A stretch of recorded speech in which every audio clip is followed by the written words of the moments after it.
Okay, sorry about the other video stopping so abruptly, but my phone was ringing and it was my husband. We had to go get his truck. So I just cut the video off and answered the phone and then had to leave the house. So this is where I stopped at. I didn't do anything else any different.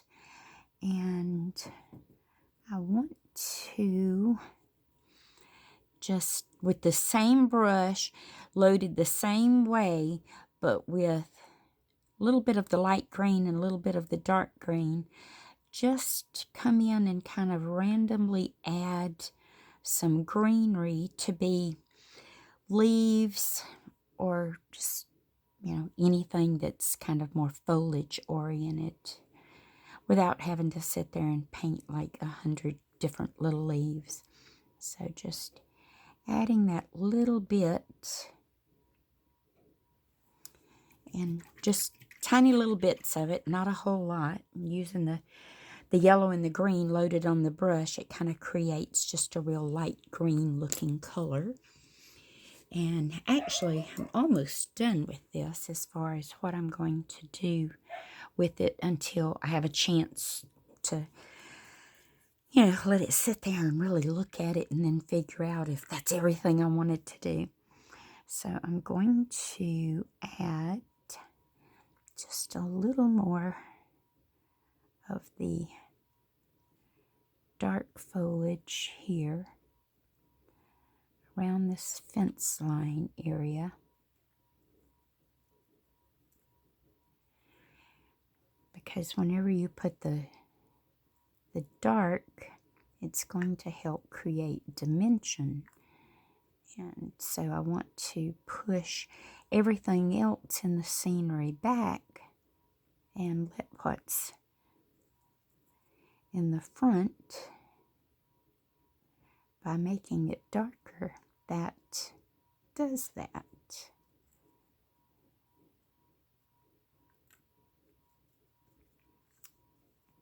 So I can add a little bit more to the actual bottom section. And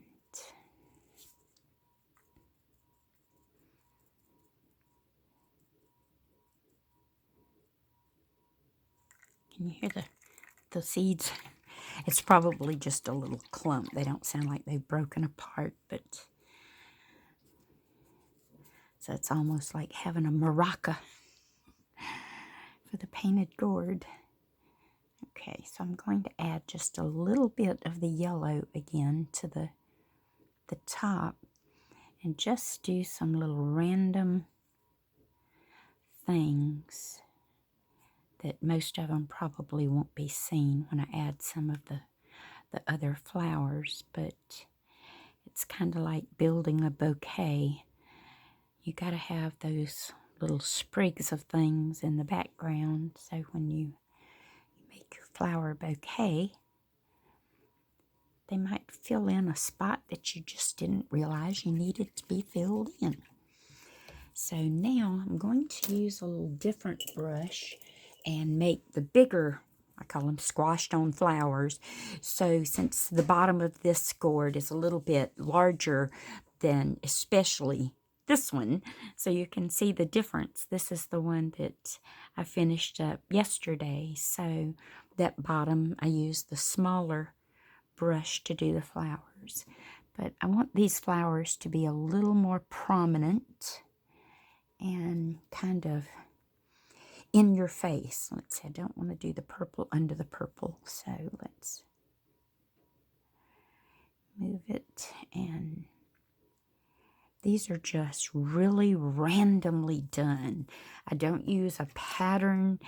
We've got so many areas of fencing around the farm that have just so many colors of flowers on them in the spring, and so I try to kind of emulate that a little bit, but I like to make the brush take on different effects. So Like with this one, I'm not pouncing quite as hard, so it's a little more open. And here I kind of smushed it a little more. And then I'm going to save this last little spot and do some, I call them my squashed on roses.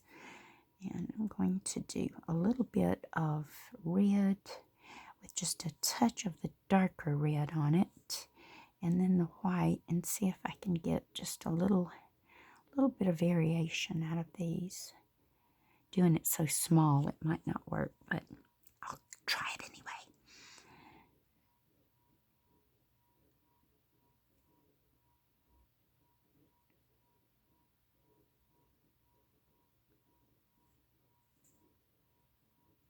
And I kind of mingle a few of those in there so that they overlap each other. And I just really like that. So for now, I'm actually going to call this one done. And then once the varnish is placed on it, let me put this one back in the holder upside down so I don't mess that up. But after the varnish is on them is when they just really, really pop.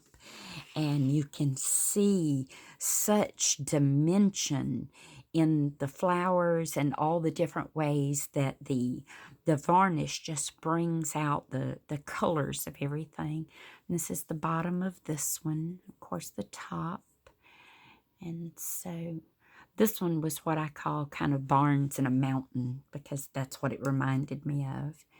And then this one, hopefully the glare's not too terrible bad, but these have all been varnished, so they're ready for me to hopefully put them up for sale. And then this one was really a mountain scene.